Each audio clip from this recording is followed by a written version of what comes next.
ఏం మాట్లాడతారు? మీరు ఊరు వదిలిపోతామంటున్నారు కాబట్టి మిమ్మల్ని అక్కడ పంపిస్తున్నాం, మీరు భూములు తీసుకోమంటున్నారు కాబట్టి అక్కడ పంపిస్తున్నాం అంటే ఏంటి కలెక్టర్ గారు మాట్లాడేది? ఇది కరెక్టా? ఉన్నత స్థాయి అధికారిగా ఇన్ని కోర్టు ఒకసారి మందలించినప్పటికీ కూడా గతంలో ఉన్న కలెక్టర్ని అందరినీ ఈరోజు కలెక్టర్ గారు కూడా అదే విధంగా మాట్లాడుతున్నారు. అంటే కలెక్టర్ గారు ఏం చెప్తున్నారు? దాల్మియా చాలా ఉదారంగా ఏదో ముందుకొస్తున్నట్టు రీలొకేట్ చేసేదానికి.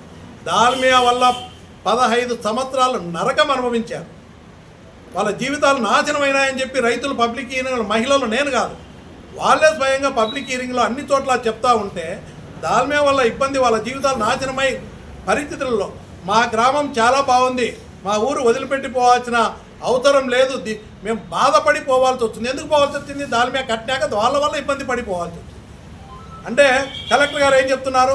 మీరు పోవాలనుకుంటున్నారు కాబట్టి ఇస్తున్నాం, తిరిపెం కింద ఇస్తున్నామని చెప్పినట్టు చెప్తున్నారు. రెండవది, ఈరోజు భూములు కొనుగోలు చేస్తారు, ఇన్ రైటింగ్ ఇచ్చినారన్నారు. ఇదేం రాశారు? To ensure that no inundation occurs in surrounding villages as suggested by the district collector, DCGBL. అది ఏదో 5 కోట్లు ఖర్చు పెడితే వైడెన్ అవుతుంది, భూములు కొనాల్సిన అవసరం లేదు అని ఇక్కడ రాశారు. ఢిల్లీకి MOEFCCకి వాళ్ళు రాసిన రిపోర్ట్లో భూములు కొనాల్సిన అవసరం లేదని రాస్తారు. అరే, మీరు ఇన్ రైటింగ్లో ఇచ్చినారని పబ్లిక్కి చెప్పి ఇవన్నీ ఊరు షిఫ్ట్ చేయాల్సిన అవసరం లేదు, భూములు కొనాల్సిన అవసరం లేదని రాశారు. భూములు కొన్నికి కానీ ఊరు షిఫ్ట్ చేసేదానికి కానీ వీళ్ళు రాసిన దాంట్లో ఎక్కడ బడ్జెట్ పెట్టలే, డబ్బులే కేటాయించలే. ఎందుకు కేటాయిస్తారు? వీళ్ళు కొనాల్సిన అవసరమే లేదని రాస్తున్నారు. కానీ మీరు ఇన్ రైటింగ్లో ఇచ్చినామని చెప్పినారు, మీరేం కొనాల్సిన అవసరం లేదని రాస్తారు. దీంట్లో కొనేదానికి డబ్బులు కేటాయించలే, భూములకు డబ్బులు ఇన్ని కేటాయిస్తామని చెప్పలేదు, ఇన్ని ఎకరాలు ముంపుకు గురవుతుందని కూడా ఎక్కడ రాయలే. ఎందుకు రాస్తారు?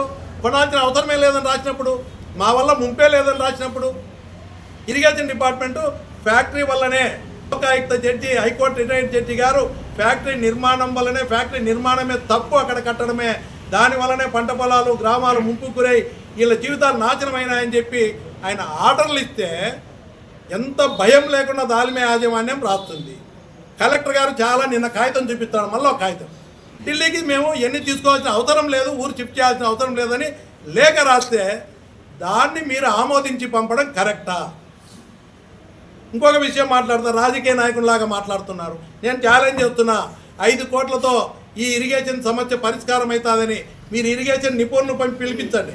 మీరు రండి, ప్రజల సమక్షంలో నవాపేట కానీ, దుగ్గనపల్లె కానీ, అది అలమంచిపట్నం కానీ, చిన్నొక్కమెల్ల కానీ గ్రామస్తులు ప్రజలందరినీ కూర్చోబెట్టి పబ్లిక్ హీరింగ్లో మీరు ప్రజల సమక్షంలో మీరు ఎన్ని వాస్తవాలు చెప్పకుండా మళ్ళీ మభ్యపెట్టే విధంగా చేస్తూ ఉన్నారు.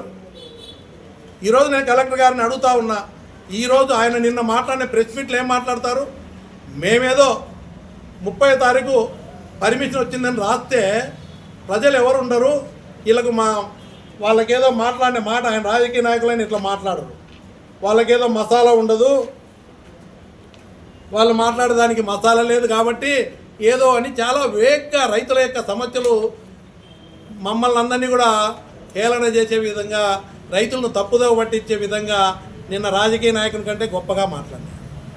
నేను కలెక్టర్ గారికి చెప్తా ఉన్నా, మీకు నిజ ఆదినారాయణ రెడ్డికి చెప్తా ఉన్నా, భూపేశ్ రెడ్డికి చెప్తా ఉన్నా, ముగ్గురు అందరి సమక్షంలో మనం కూర్చున్నాం ఒక గ్రామసభ నవాపేటలో.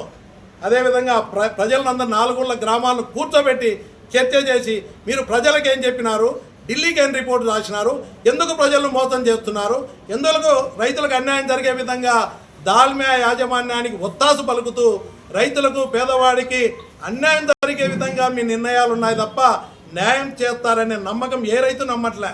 నేను ఎన్ని కలెక్టర్ని అడుగుతున్నా, మేము మా మీద మాట్లాడుతూ ఉన్నాడు ఆయన. ఏం మాట్లాడుతున్నారు? వాళ్ళు ఏమో రాజకీయ లబ్ధి కోసమో ఏ కారణం చేతనో ఎన్ని కావాలని చేస్తున్నారని. నేను ప్రజల సమక్షంలో వచ్చేదానికి సిద్ధంగా ఉన్నా. కలెక్టర్ గారిని, భూపేశ్ గారిని, ఆదినారాయణ రెడ్డిని రమ్మను. నేను రాజకీయం కోసరం చేస్తున్నానో, ప్రజల సమస్యలు పరిష్కారం కావాలని నిజాయితీగా పనిచేస్తున్నామో అక్కడ ప్రజల సమక్షంలోనే అవన్నీ కూడా వాస్తవాలు బయటకు వస్తాయి. మీరు రండి, ధైర్యం ఉంటే చేయండి, మీరు చేస్తే మంచి చేయండి, ఎవరొద్దన్నారు? ఆదినాడి కలెక్టర్ కూడా ఈ పనులు చేయకపోతే మొదటి ప్లాంట్ పర్మిషనే క్యాన్సిల్ చేస్తాము, ఈ పనులు చేసేంత వరకు ఒక్క ఇటుక కూడా పెట్టమని చెప్పి ఈరోజు పెద్ద ఆర్భాటంగా లోకేష్ గారిని మంత్రి గారిని పిలిచి ఏ ఒక్క పని చేయకుండా మీరు ఫౌండేషన్ వేయడం ఇటుకలు పెట్టడం ప్రారంభించడం కరెక్టా? ఇది కరెక్ట్ కాదు. అయ్యేంతవరకు కూడా ఒక్క ఇటుక కూడా పెట్టనేం. ఈ చేయకపోతే పర్మిషన్లే మొదటి ప్లాంట్ పర్మిషన్లే క్యాన్సిల్ చేస్తామని కలెక్టర్ చెప్పి ఈరోజు కన్ఫ్యూజ్ చేస్తున్నది మీరు. ఒక్క సమస్య పరిష్కారం చేయకుండా, రైతుకు న్యాయం జరగకుండా, పేదవాడికి న్యాయం చేయకుండా దుగ్గనపల్లెకు ఈరోజు మళ్ళీ మీరు ఇటుకలు పెడుతూ ఫౌండేషన్ చేస్తూ పనులు ప్రారంభిస్తున్నారంటే ఎవరు కన్ఫ్యూజ్ చేస్తున్నారు, ఎవరు ప్రజలకు అన్యాయం చేస్తున్నారో ప్రజలు ఆలోచన చేయాలని చెప్పి మీరు ఈ ఫౌండేషన్ కార్యక్రమాన్ని విరమించుకొని ప్రజలకు న్యాయం చేసిన తర్వాత రావాలని చెప్పి లోకేష్ గారికి నేను కూడా మనస్ఫూర్తిగా విజ్ఞప్తి చేస్తున్నా.